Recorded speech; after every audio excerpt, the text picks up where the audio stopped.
Sabay-sabay po nating basahin ang Aklat ng Mga Awit, chapter 49 verses 1 to 20. Bawat isa ay makinig ang sino paman, kahit saan naroroon ay makinig ang nilalang. Kahit ikaw ay dakila o hamak ang iyong lagay, makinig na sama-sama ang mahirap at mayaman. Itong aking sasabihi salitang mga karunungan, ang isipang ihahayag mahalagang mga bagay. Ang pansin ko ay itutuon sa bugtong na kasabihan, sa saliw ng aking alpay ihahayag ko ang laman. Hindi ako natatakot sa panahon ng panganib, kahit pa nga naglipa na ang kaaway sa paligid.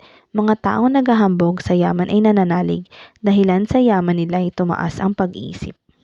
Hindi kaya ng sino man ang sarili matubos, hindi kayang mabayar at tubusin sa kamay ng Diyos. Ang bayad sa kanyang buhay ay halagang sakdal taas, gaano man ang halagang hawak niya ay hindi sapat, upang siya ay mabuhay ng hindi na magwawakas, at sa labi ng libingan ay hindi na mapasadlak.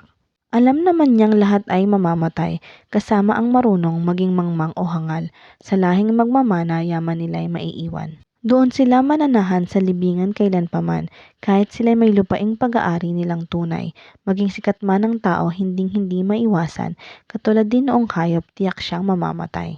Masdan ninyo yaong taong nagtiwala sa sarili at sa kanyang kayamanan ay nanghawak na mabuti. Tulad niya'y mga tupa, sa patayan din hahantong, itong si kamatayan ang kanyang magiging pastol.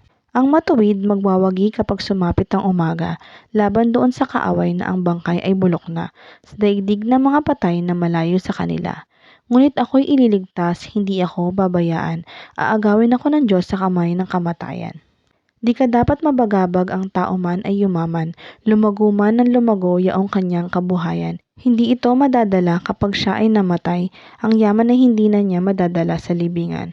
At kahit na masiyahan ang tao sa kanyang buhay dahilan sa sinusuob ng papurit nagtagumpay, katulad ng ninuno niya siya rin ay mamamatay, masasaglak pa rin siya sa dilim na walang hanggan.